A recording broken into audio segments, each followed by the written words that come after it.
This has been the role of the United States in the whole post-World War II order, to wage wars on behalf of the Western Empire, pay for it, arm them, and provide troops. And this is what the United States has been doing.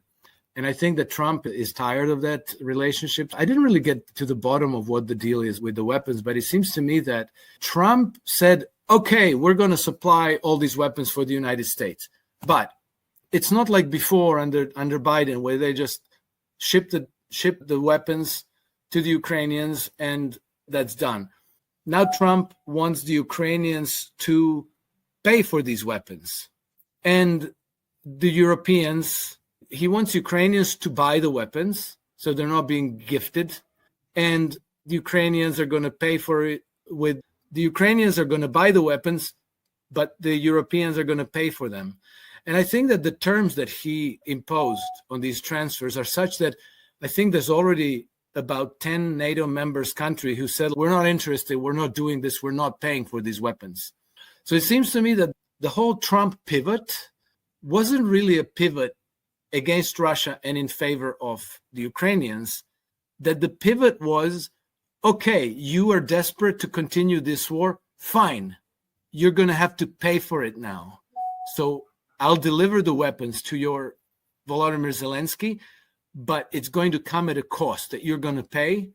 The British have a very close cooperation with Qatar. Again, a military alliance.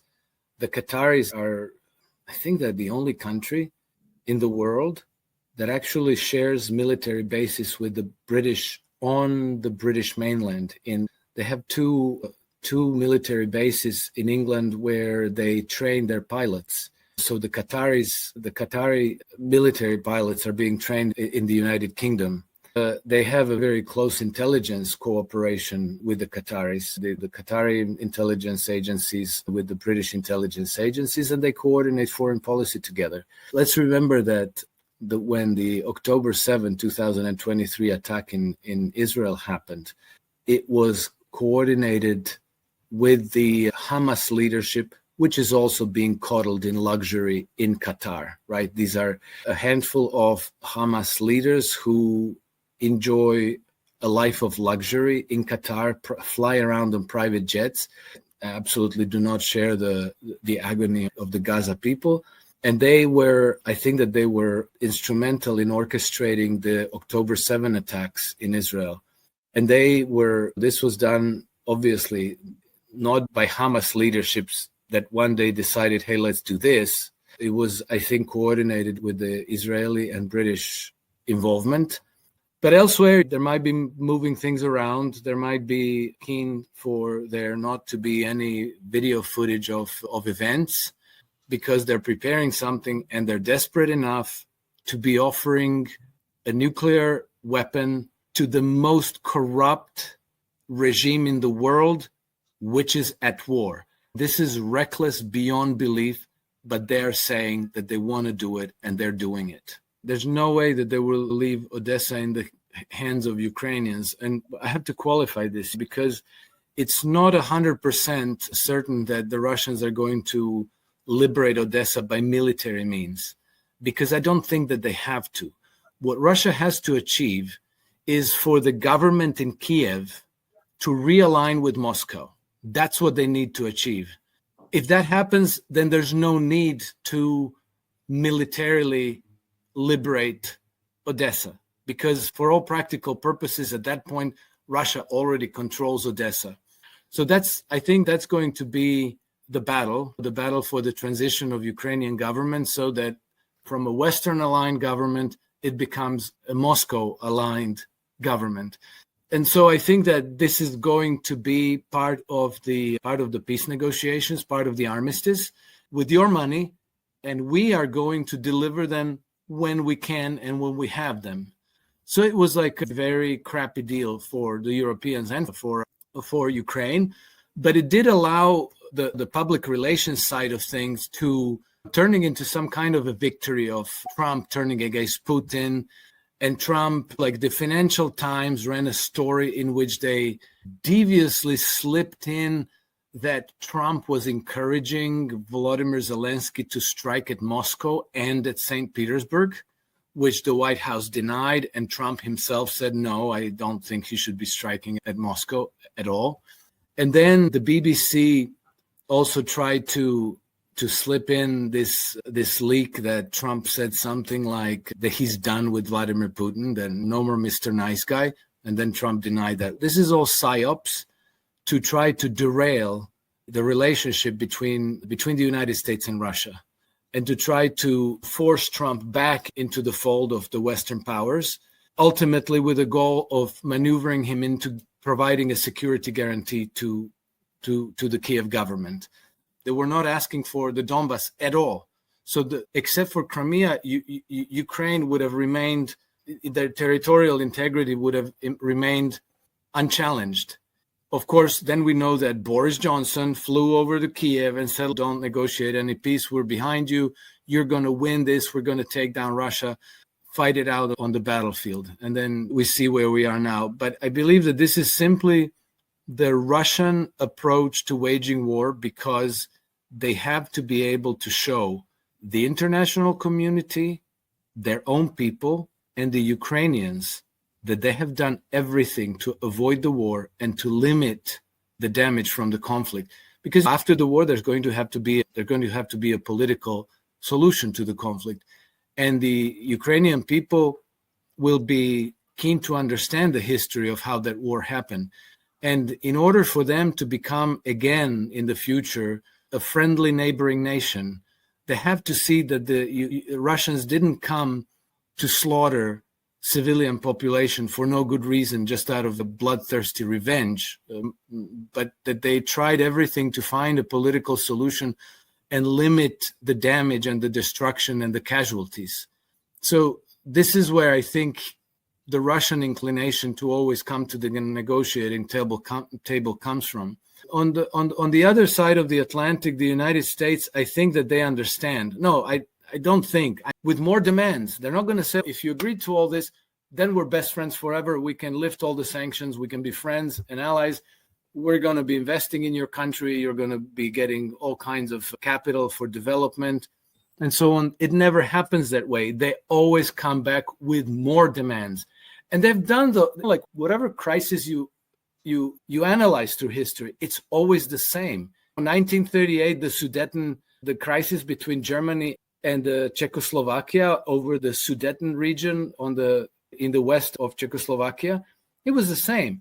The Chamberlain government pressured Hitler into making all these extreme demands on the Edvard Beneš government in Prague. And then they pressured Beneš in Prague to concede everything. And then he says, okay, we don't want war. We concede everything. Then they go to Hitler and they say, we got all the concessions, but don't accept. You ask them this and this. And then they pile in things that they know is unacceptable to the other side. Because once you've weakened them to the maximum, then you still want to regime change. You still want to go to war. And this is always the same exact template. Now, one thing, if you understand where the fault lines are, how they're laid out, and what the war is actually about. And I always go back to that same George Soros thing. It's about, which I don't think is going to happen, because it seems to me that Trump understands the game, and that he is, whether he's being stupid or stupid like a fox, or I think that he is stirring the ship in the right direction. And there was also a speech by Tulsi Gabbard recently in which she said that there are very strong pressures being exerted on the administration every single day to derail the relationship between the United States and Russia, and to bring back the United States into the fold of the Western colonial powers. It seems to me that the Russians are consistently offering negotiations in good faith because if you offer a deal at a negotiating table, even if it's a very tough deal, you come there with ready to negotiate, ready to sign a peace agreement, an armistice. You set your conditions. If you do that, and the other side says, no, we will not accept these terms, then you are justified in continuing the war. Like, you have a moral and also a legal justification for continuing to pursue your ends through military means, because the other side rejected the diplomatic means. So I think that the Russians have done that since the very beginning of the war. On the fourth day of the special military operations, the Russians already reached out to Kiev to offer a negotiated settlement. And at that stage, they were only asking to keep Crimea. The war on farmers, the elimination of natural foods in favor of crickets and grasshoppers and stuff, and so forth. This is who we're dealing with, and this is who Russia, China, and Iran are opposed to. And I increasingly believe that Trump is also opposed to them, that he's not let's say, a co-opted, sold-out ally of this center of power, but that he's actually the enemy to them. And they made it easy for even foreign countries and foreign companies to set up R&D centers in China. If you make it easy and cheap for me to conduct research and development in China, then I might do that. And then, what China gets out of it, that you bring some of the top brains from the West into China, where they then can work with them, and they can even poach them. They can tell them, like, hey, if you come to work for Xiaomi, then you're going to get a better salary, bigger bonus, whatever. And so they've been able to poach top talent from Western corporations and Western nations to their own side. And at the same time, the West has been mired in spending substantially all of their money on wars and bombs and missiles and military aircraft and military bases everywhere around the world. So obviously, China is going to be running circles. I think this is crystal clear to Trump and to the people around him. People who get it are like people like J.D. Vance and Scott Bessent and Peter Navarro. And they are dead serious about turning the ship around and starting to catch up with China. And this is part of the big, beautiful bill that many people don't understand, because they're just focused on this fiscal conservatism angle. It's a war between two systems of governance. You understand that the war is existential for Russia, but it's also existential for Iran and for China, because if the West managed to regime change Russia, then in the very same way that they have used Ukraine as a proxy against Russia, then they would weaponize Russia as a proxy against China. And so once you understand that, then you know that their mutual support is not transactional, that you cannot bribe the Chinese away from supporting Russia, and you cannot bribe the Russians out of supporting Iran and China. And so we got proof of that, because last week the Chinese said there is no way that they will cease supporting Russia in their effort in Ukraine. And this is the reason, because it really is existential, and this really is the war for humanity between the Western Empire, which is the whatever reincarnation of the British Empire that we're looking at, and pretty much the whole rest of humanity, and that includes us in the West. Because if they manage to reach their goal of global domination, let's say they eliminated all the rivals, they regime changed Russia, they regime changed Iran, they regime changed China, then their next target would be us. And they already told us what they think we should be: hackable animals, that we should be their worker ants, that Trump is actually trying to extricate the United States from these imperial misadventures. I don't think that he's a very sincere friend of Benjamin Netanyahu or a sincere ally of the state of Israel. And I think that he's genuinely looking to partner up with nations like Iran, Russia, China, and others. And Israel is, in fact, the only reason why this is the only obstacle in the way of all that. And it's a very costly obstacle, because the United States doesn't really have a whole lot of upside from supporting Israel, but it has a huge amount of downside. It's keeping it at war. It's keeping it constantly at a risk of being dragged into a quagmire, particularly against Iran. And that would be a quagmire that the United States has no chance of winning. So it's a very little to gain, maybe not even that, maybe nothing to gain, with the potential of a catastrophic, a cataclysmic disaster happening to the United States on account of Israel.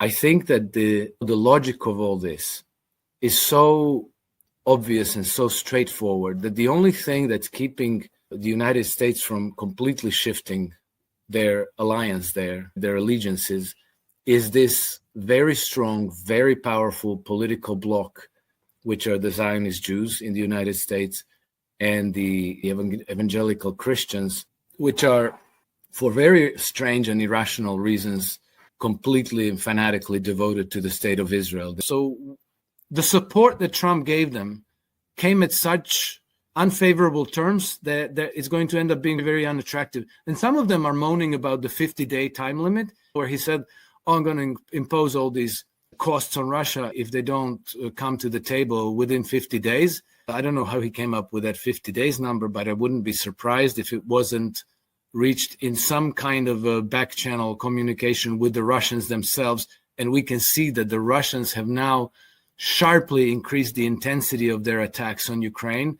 So maybe there will be an offensive towards the end of the summer where they will just sweep to who knows where, maybe to the east bank of the Dnieper River.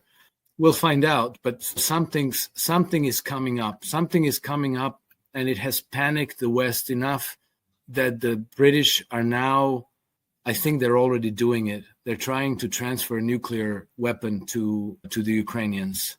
So this is the big danger. When there was recently the Odessa Security Forum held in Odessa, and there was a British general there. Maybe he wasn't a general, maybe lieutenant colonel, forget his name. But he was saying, yes, I think that the United Kingdom should help Ukraine obtain a nuclear weapon. He wasn't just thinking about that. They're already doing it. And it's very hard to judge from what we know. But I see that the relationship is not, it doesn't seem to me friendly on Trump's side. It doesn't seem friendly from Netanyahu's side either. Netanyahu is desperate. He absolutely needs the American support, because no American support, it means the end of Israel very quickly. And so he desperately needs the American support, and he's maneuvering to make sure that he doesn't lose that support. On the other hand, Trump cannot show himself to be hostile to Israel, even though from Trump we had different signals. Remember when Jeffrey Sachs a few months ago had a video on X where he said that Benjamin Netanyahu is a deep, dark son of a bitch, and then more. And then Trump reposted this in one of his posts.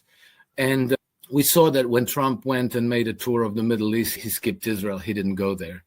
And he has expressed sharp criticism of Israel for their bombing of Iran, which is unique in American political life, because normally everybody has a knee-jerk reaction. Whatever Israel does, Israel has the right to defend herself. That's the only thing you're ever going to hear. So the fact that Trump was saying that he's not very happy with them, and they're a terrible irritant to the Saudis themselves. Like the Saudis hate the Qataris, and they're not taking action now, but it could easily happen that the circumstances in the region say that Mohammed bin Salman and the Iranian leadership say, okay, let's clean this up, and then there's no more Qatar very easily. Who's going to defend them? Nobody's going to be able to defend them. I know that they understand. There's been enough statements to that effect that the people in the Trump administration know fully well that the war in Ukraine is over for all practical purposes and that the Ukrainians lost.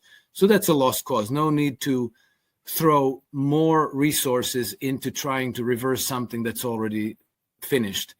So I think that from Trump's point of view is he's also getting these pressures at home to support Ukraine, to turn hostile against Russia, to impose bone-crushing sanctions and so forth. And rather than taking these pressures head on and to say, no, I will not do that, I will start nice and friendly relationship with Russia, he basically turns around and says, fine, okay, the Europeans want to go to war, they want to wage war against Russia still in Ukraine, fine. We'll provide them weapons, but you have to pay for them. And so he turns it into a business deal that's very favorable to the United States and very unfavorable to the Europeans. So he's, in a way, he's helping to financially weaken Europe. And so if they want to do that, fine, here you go. You give them the rope that they need to hang themselves with, and that's what they're going to end up doing in the end. The Chinese can now, they build nuclear power plants where the cost of electricity per megawatt hour is something like 20% of what it costs if you go with an American nuclear power plant. There's an Australian institution that tracks technology development around the world and ranks countries in terms of how advanced they are. They look at the number of articles published in peer-reviewed press, the number of patents applied to the market share for various technologies, and so forth. A very comprehensive review. And so what they found that about 20 years ago, the United States was the leading technology, was leading in, I think, something like 60 out of 67 technologies, fields of technology around the world. And today that practically inverted, where China is the world leader in 60 out of 67. Like, I'm not telling you the exact number, but it's pretty much that. And I think that's normal because the Chinese have deliberately made efforts to mobilize a whole society approach to technology development, to industrialization. So it's like the universities are involved, the state is involved, the private enterprise is involved. They made it easier for people to set up and finance businesses, to develop them, to bring them to market, to source know-how from universities and to hire new engineers. They subsidize universities to form technological and engineering IT talent. So anyway, this is where it comes from. These are the vestiges of the British imperial system. London is still very much keen on perpetuating all that and activating their networks in Turkey, HTS, taking over Damascus. Vanessa Billy, who is now in Lebanon, but she used to be a correspondent from Damascus, she said that every 4-star hotel in Damascus is packed with British agents, with whether it be NGOs or private contractors or flat out foreign office personnel, but British are crawling all over Damascus now. And the good news is that the Russians understand what the game is, the Iranians understand what the game is. In a very strange turn of event, the Iranians, after yesterday's bombardment of Damascus by the Israelis, the Iranians reached out to al-Jilani and offered cooperation, which is very interesting. Again, an indication they absolutely understand what the game is and who the real enemy is. And the Chinese understand the game. And they think that all the spending is just to give a lot of money to Trump's friends and cronies. No, it's to facilitate something similar to FDR's New Deal, to bring the United States back into being an industrial powerhouse, a research and development powerhouse, and to foster new innovation and research and development so that the United States can catch up, compete against China and other nations, because it's not just that. Iran is producing a lot of engineering talent and new scientific and technological advances, and so are the Russians, and so are the Indians. So it's no longer where the West has the primacy and monopoly on advanced technology and everybody else is just exporting raw materials and living in poverty, having to buy technologies from the West. So the world has changed, and there's absolutely no doubt that Trump and his people in his administration perfectly understand this. But my understanding is that Chinese have really advanced the battery technology to the extent that even somebody like me, I'm the farthest away you can get from EV enthusiasts. If you have a battery that runs for 2,000 or 3,000 cycles, which can charge in 5 minutes and which has autonomy of 1,000 kilometers, even I start to think that's interesting. If you keep parties at war nonstop and you're the one with the monopoly on financial capital and on credit, you have the global monopoly on advanced high-tech weaponry and other types of technology for communications, for oil drilling, pipelines, all the technologies that are necessary for industrial development and production of energy and transport and so on. Then if you keep everybody at war against the other, you keep them from developing, but you also make them dependent on you for money, because once you go to war, first thing you need is going to be credit. And then immediately you're going to have to spend a lot of that credit, if not all of it, on weaponry, which again, you're going to be buying from BAE Systems and so forth, which are one of the major arms merchant in the Middle East. So this divide and conquer, constant flaming of the war escalations is coming ultimately from London and then also from Paris. And we still have their military and naval presence of French ships, American ships, British ships. But the difference now is that Trump is trying to extricate the United States from that region. And I know that it doesn't seem that way because a lot of people are interpreting Trump's action quite as the opposite. But the more I'm observing events and politics in the United States itself, the more I'm convinced